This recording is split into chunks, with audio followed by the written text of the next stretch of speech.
So good morning, everyone. It's Melinda again at the PRI show, day 3. And guess what? These are my last 3 ladies for my interviews. I've had a great time this weekend talking to gals that I'd never met before, hearing their stories, and just so much fun. It turns out I do know a couple of these gals pretty good, but Hannah's new, so we're going to hear from Hannah. She's a driver. But we're going to get started. Going to start with Bree. She's on the left. Liz is in the middle. Hannah's to the right. We're going to find out where they live, what they do, and how they got started in the motorsports field. So, Bree, we're going to start with you. Okay. So my story is I was a college athlete, and NASCAR Driver Diversity Initiative was looking to recruit former college athletes into pit crew members. So I went out for it, and I moved out to Charlotte to train, and 3 years later, I'm still out here. Right. And so what do you do? What's your job in racing? I'm a tire changer, so I change the rear tires in NASCAR when we come in for pit stops. Okay. So she's a tire changer. How much does one of those tires weigh? 65 pounds. Yeah, 60 or 65 pounds, and she throws them around like they're nothing. All right, Liz, tell us about yourself. I'm Liz. I'm a tire specialist in NASCAR.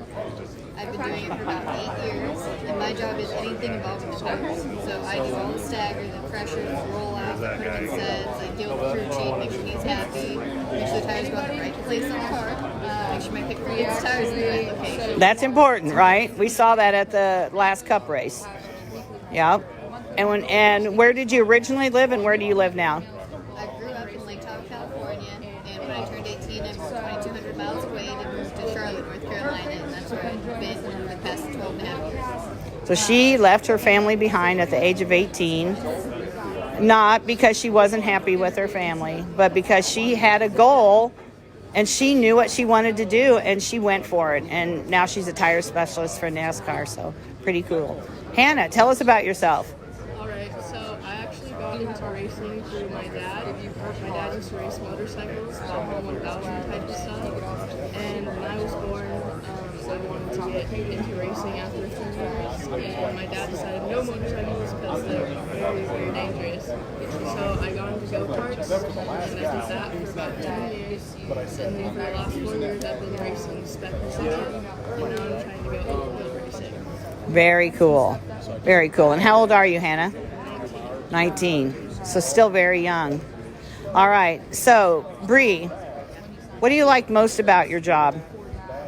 I think just the atmosphere of being out at the track and like the people and the camaraderie and just still being a part of a team because all my life in sports. So just the whole everything almost. Yeah, everything goes on at the track. Yeah. Yeah, for sure, because there's so much excitement and adrenaline and everything that's in the air. And I always tell people, if you've never been to, especially like a NASCAR race or a big race, you need to go and experience it. You can't get that from television. Oh, yeah, no, totally different. Totally different. Surreal sometimes. Yeah, absolutely. So, Liz, I'm going to ask you a little bit about not only your education. I know Bree went through the diversity program, but you moved a long way from home. What kind of education did you have to have, or what did you do to get to be a tire specialist? I moved to North Carolina to do vocational school, so I did universal technical, I did the automotive program, then I took welding and fabrication and chassis classes to learn more about the racing. And then from there, I went to be an intern at a truck team. And I started at the bottom and worked my way up, learned everything I possibly could, and through a lot of luck, I was able to get with some really good teams and learn how to do tires. Right. And so a lot of what gives you girls opportunities is not just your skill set and that you're a woman, because that helps. I think they're looking for some diversity on their teams. But you've worked hard and you've done your homework. You've done what you needed to do to get to where you are, right? You put in the hours, you put in the schooling, and you didn't just start at the top. You worked your way up to get to where you are. So that's important for young girls, especially, to know that you didn't just show up one day and you became a rear tire changer. Yeah, it takes time. So Hannah, do you go to school? Is racing your full-time thing or what? No, I do go to school. I go to San Diego State University. I'm a business major, so a lot of it actually applies to my research, so it's pretty cool. It is pretty cool. So what's your most favorite thing about being a race car driver? When I drive, I usually get in like this kind of like zone, I would say. It's like almost like you blink out, like it's like you don't really have thoughts going through your head, but it's like weirdly relaxing, I guess. And I think I love that. And then also, like I've met so many awesome people through racing, so like the team around me and all those people is really awesome. Yeah, it truly is. So where typically do you race? Are you racing a series? Do you have a home track? Where do you go? Yeah, so I race with NASA SoCal, so usually it's like Buttonwillow, Willow Springs, Chuckwalla, Otter Club, those tracks. And then NASA has like national races once a year, so like in 2018 we went to Kodak, which was really awesome. So yeah. Okay, so you do get to travel some. Yeah, somewhat, yeah. Yeah, somewhat. Okay. So it's off season. Ha ha, that's a funny term, isn't it? It's the off season for supposedly all of us. This is really when I get my busiest, is the planning for what I'm going to do in 2020. What do you do in the quote unquote off season, Bree? So I thought I was gonna like relax, but since Homestead, I've been home maybe like 8 days. So I've just still been traveling, but it's been more fun than just work. So just taking advantage of doing things I can't usually do. Right. During season. Because during race season, during the week, what are you doing? So during the week, it's like PRI practice, and then we load up and we're off to the track, and then I come back Monday, and it's like my day to rest and get my life together so that I can go do it again. Right, because you typically, depending where the tracks are from where you live, you probably work Tuesday, maybe travel on Wednesday or Thursday or whatever, and so there's, it sounds like, oh, you just work the weekend. No, not really. No, yeah, there's a lot more to it. There's a lot more to it, and lots of travel. Yeah. Right? So I've seen Liz pretty much every NASCAR track I've gone to the last 2 years. Made friends with her a couple years ago, did a story about her in the magazine. And I witness what she does. So we were in Chicago a little over a year ago, not in 2018. It was, 110, 115, Liz, every day, 4 days, and she's working 10, 12-hour days. And so, it's not easy, is it? So tell us a little bit more about your job and, what it takes to do it, how you were chosen to move up. I know you started low in the trucks, and tell us a little bit about that. When I was in truck series, I changed tires as well. The team I was with was lower budget. They needed someone that could change tires and work on it. So I was a tire changer for a couple years. And then when I got in the cup, the team that wanted me to change tires also needed me to do tires. Like, well, we need you to multi-talent on this side. So they taught me how to do tires. And then as I got more experience, I ended up stopping going over the wall and just focusing on tires because it's really hard to do both. On average, we get 12 to 16 sets of tires per weekend, and they weigh 65 pounds a piece. So I have to do all of those tires in between the 2 to 3 practices we have, along with qualifying, and all my tires have to be done before race day. So when my pit crew gets there, they can go straight to pit road, and they can get glued up and ready for the race. Yeah. It's lots of picking up tires, running around. Like, we do tires stacks are 5 high. I'm not a very tall person, so it's usually about a foot over my head. And I have to be able to drop them down to my shoulders and run through the garage and not run anyone over, which can sometimes be challenging. Right. I've witnessed all of that watching her at the track, and it amazes me what, you think that these are going to be all big burly men doing stuff, right? No, it's not happening. It's all sizes, shapes, and there are a lot of athletes. That's the thing. Like Bree and a lot of the NASCAR teams look for athletes because they have a good work ethic. They're usually in shape. They know how to be part of the team. So all those things that you learn as a kid growing up on a baseball team or a football team, whatever, really does pay off in the long run because you've learned all those like life skills, really, is what's happened.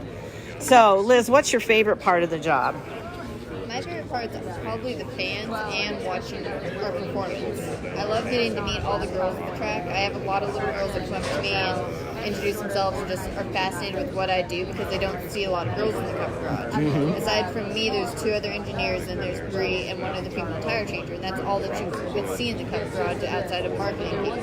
Right. So when they come meet me, I usually will let them help me. If I'm not busy or not getting ready to practice, I'll let them mark a tire and I'll kind of show them what I do so they understand that women can do it too. Yeah, and Liz has been gracious. She's taken us into the hauler and explained all about everything. And I think the thing that has impressed me the most that she's done is she showed us their toolbox. Oh my gosh, if you ever get a chance, go into the Cup Garage and check out the toolboxes. If they'll let you get that close, which we were with her, so we got to go places other people don't. So that was really cool. The other thing about Liz and what she and Bree are doing here this weekend is Liz owns a company called Torqued. She makes women's mechanics pants, really. Pants for women that work in the garage. You know, you guys go to Walmart or somewhere and you buy pants in the men's department because there are no work pants for women. And Liz got tired of, she's a little skinny thing, and she got tired of having men's pants gapping here and slopping there. And so she has a line of clothing that has ladies work pants, and they're amazing. We've been so busy this weekend. I'm going to kind of show you. They're hanging up right there. So why don't you take this time and share a little bit about your company? Our clothing line is called Torqued Clothing. You can find us online at torquedclothing.com. It's TORQD clothing.com. Right there, it's on her shirt. Find us on Instagram at Torqued, and we're on Twitter and Facebook as well. And our focus is making sure women in automotives and motorsports and trade industries have work clothes that fit what they're doing. Like, I always had a problem finding pants that could fold up and last and actually fit me properly. So I started this about 3 years ago. We've grown to the size where we have shirts. We have a couple men's shirts because the guys felt left out. So I had to make a couple shirts for the guys. And our main focus is to make sure all women know that we're out there and that they have access to these pants and can buy these pants and know. And they're all for sale online. So tell us where that is. It's www.torqdclothing.com. Okay. And you can find it under work pants. It says women's pants up at the top. Click on the shop link. And we ship typically within 2 business days.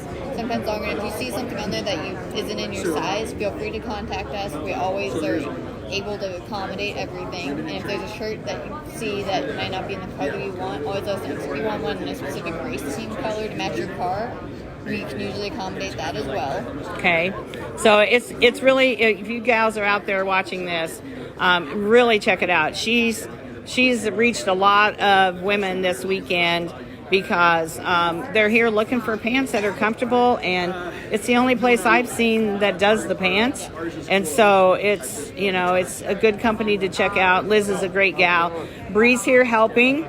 So Liz put her to work, and so these 2 gals, and then they've had another lady help too, that have really been sharing with women all weekend. It's been very popular. So proud of you for getting out there and doing that. So Hannah, back to a race car driver. One of the topics this weekend seems to have been the maybe not trouble that you've had on or off the track with guys, but how do they treat you as a girl? Are you just one of the drivers? Has it changed over the times, or how's your experience been with that? I think a lot of times, like, people kind of assume things about you when they don't really know you, right?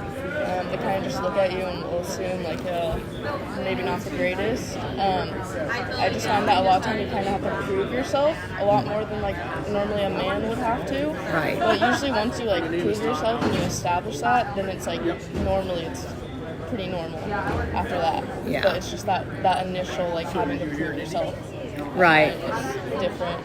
So you don't really have a lot of issues anymore then, probably. No, I did a little bit when I was younger in, like, the go-karts, but not really that much anymore. Yeah. It's pretty fine now. Okay, good. Yeah. And being successful kind of shuts them up a little bit too, I think. That's part of it. Helps. Yeah, so I'm going to back up so I can get all of you back in the shot. So, ladies, last thoughts. Something that you would either a piece of advice to somebody that wants to get into racing, or just some last final thoughts about whatever's on your mind. Bree? Yeah, so going back to proving yourself, I think that you just have to remember that you have to work hard, but then being a woman, you might have to work a little harder for yourself. But in the end, I think your hard work will always prevail and get you where you want to go. Good advice. Liz. Always keep your head down and just dig. Like, you can't let anything stop you. If you want to be a crew chief, be a crew chief. If you want to retire. You can't let being a woman slow you down. You need to prove to the guys that you're better than them, and you need to make them afraid that you're going to take their job. Oh, good advice. Love that one. Hannah. Yeah, I would say if you want to like get into racing or be like a tire specialist, just like jump in and do it. Like just like give it your full effort, just do it. And don't let the fact that like it's such a male-dominated sport or industry like make you not want to do it. Just do it. Yeah, and you think about 10 years ago where this sport was with women and how much it's grown just in that short length of time. I'm excited to see what the next 10 years are going to be. I'm really excited for my first female crew chief. Honestly, I just think that'd be awesome. There's no female spotters that I'm aware of. Not anymore. There was one, but she's retired. Right. And so I always said I could be a spotter because I give good directions and I'm pretty calm, and I missed my calling. I think I should have been a spotter. So, well, ladies, thank you so much. If you want to stop by our booth, 7199, we are offering memberships this year to help offset the cost. We're going to be doing a lot of events at racetracks this year in 2020. So get a membership, be part of our community. Stop and see Liz and Bree about Torqued. They have great pants, some really cool t-shirts and that. So stop by and see us. And if you're not at PRI and you want to know more about what we're doing, reach out to me. I can hook you up with Liz. And if you want to follow Hannah Grisham, she's going to be, I'm sure she's on Facebook. And so follow her and see what she's up to, and we'll go from there. So have a great holiday, ladies, and thanks for being here with me.